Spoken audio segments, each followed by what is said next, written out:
Well, after nearly 3 weeks, the war between the Iranian regime and millions of Iranians stands at a very pivotal moment. Reports are coming out of Iran say that the regime has committed the largest scale massacre of its people since 1979. And there's also word that maybe some U.S. action may be imminent. Chris Mitchell has the very latest from Jerusalem. Chris. The videos coming out of Iran are horrific. Some of them we can't even show right now. And the numbers are staggering. Up to maybe 30,000 people have been murdered, 12,000 just in the city of Isfahan as well. Even though the government says they have stopped scheduled 800 hangings of people, we hear right now that Iranian Revolutionary Guard Corps members are actually going into the hospitals and executing people that are waiting for treatment with a shot to the head. The regime has also enlisted Iraqi and Afghan militias to shoot the protesters. Some reports are saying that, Rita, they're using the drug Catagon, which increases violent behavior and it helps people to kill without a conscience. And today, Ayatollah Khamenei, he says President Trump is inciting the disorder in Iran with help from British and Israeli intelligence. He says they've succeeded in extinguishing the fire of the civil war in Iran, and the people have spoken the final word. But on Friday, exiled Crown Prince Reza Pahlavi, he stated in Washington that the Islamic regime is close to collapse. He said Khamenei and his thugs know this. That's why they're lashing out like a wounded animal, desperate to cling to powder. He adds that large sections of the army and security forces have refused to participate in the killings of civilians. He says tens of thousands have signaled their readiness to defect. Now, that, Rita, could be a tipping point in the war against the regime. And all in the meantime,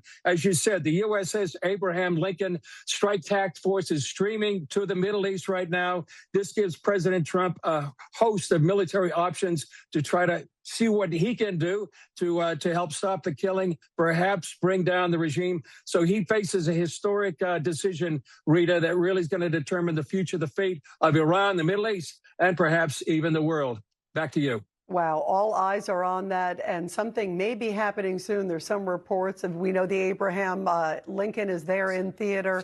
Thank you very much, Chris. Please keep us posted very much. Really horrific to hear what's going on there. And joining us now is Walid Phares, former Trump foreign policy advisor, and he's also the author of Iran, an Imperialist Republic and U.S. Policy. Alongside also Amir Fakhravar, he is the Senate chairman in the National Iranian Congress, and he's also the author of Comrade Ayatollah. Walid, let's start with you. What do you think is going to happen? There are some reports that something imminent may happen from the United States. What should this administration do, Walid? Well, first of all, definitely there is something happening on the ground in Tehran, the other cities, on behalf of the Islamic regime in Iran. They're going house to house, city to city, neighborhood to neighborhood.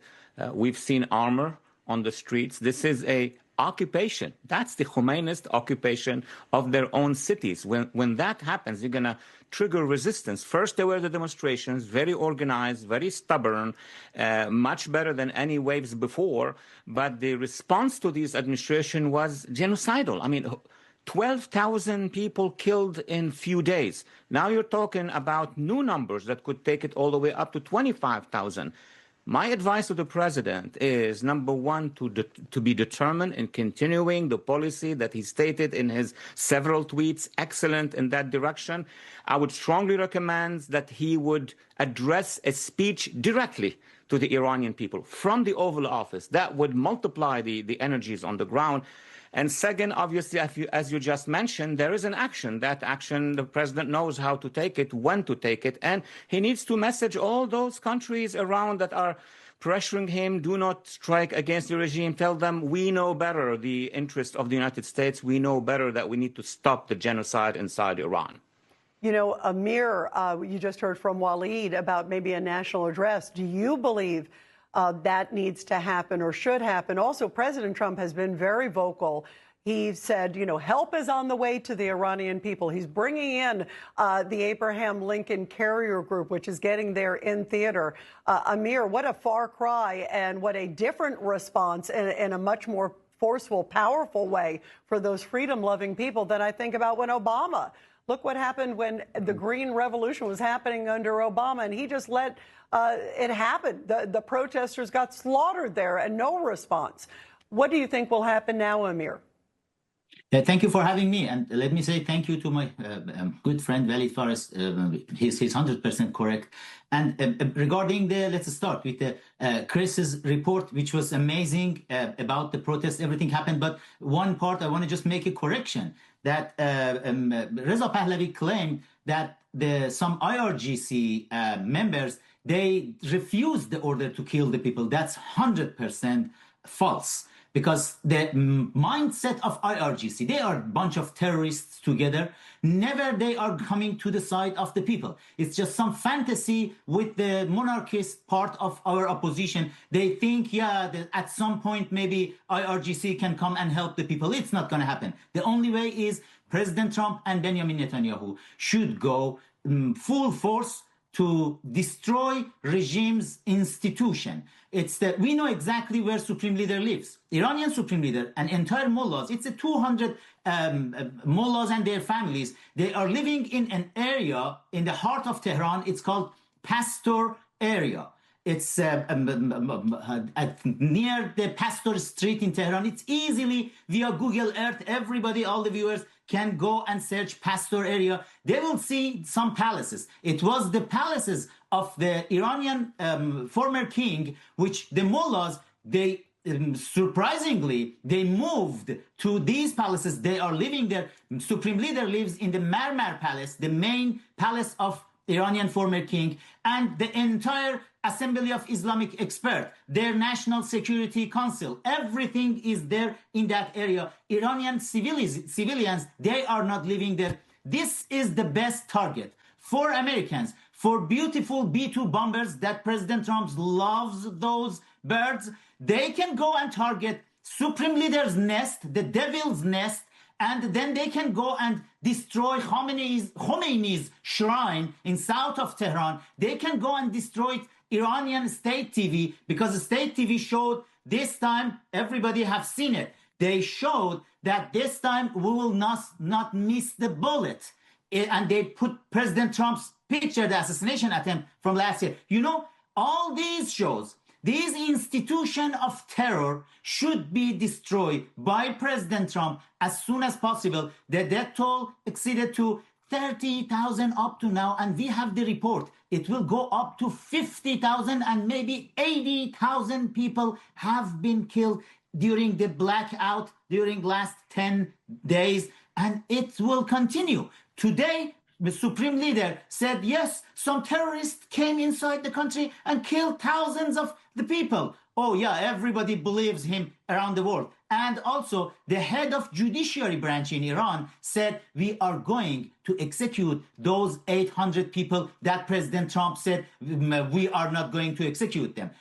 Mr. President, President Trump and Benjamin Netanyahu, 100 million Iranians, 90 million inside the country, 10 million outside of the country in exile. We hope, we are looking at you, we love you, you are the best ally of Iranian people. We are your troops inside the country. Please destroy the regime's institution. The people then can go and destroy the regime. The last point, which is the message of President Trump just before. Yes, very quickly, Amir. He said, it's the time to look for new leadership in Iran. President Trump said that. I loved that one. Let me go back to Walid very quickly, because very passionate plea, Amir, too, and it is a dire circumstance. There is no doubt about it. Walid, do you believe exactly what Amir just ended on about leadership? What is sort of being prepared? First of all, obviously, you've got to get rid of this regime. But what do you see as sort of the next phase, and how important is that, do you think, also in the administration, the U.S. administration's planning? Because there was a report out there that President Trump did not want to take sort of military action unless it could be decisive towards the regime, Walid. I think he can, he should, he's preparing, he's coalescing with Israel and other factors and countries in the region as well. I think there will be action that would target mostly the two militias, the Basij, who are the, I call them the lower SS, control the streets, doing the firing, the IRGC.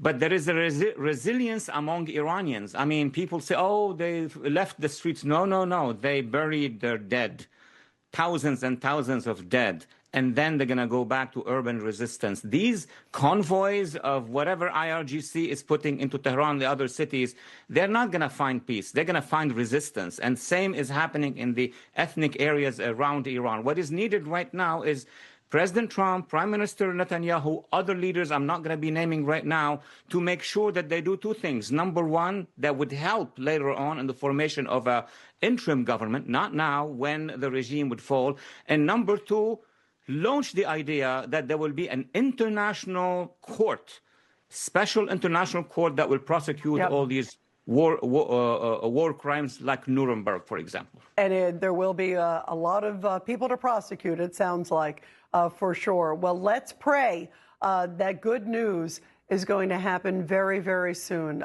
Those people deserve it there, those freedom-loving people there that are fighting courageously, unbelievably there in Iran. We're praying for them. Thank you guys very, very much. And everybody, up next.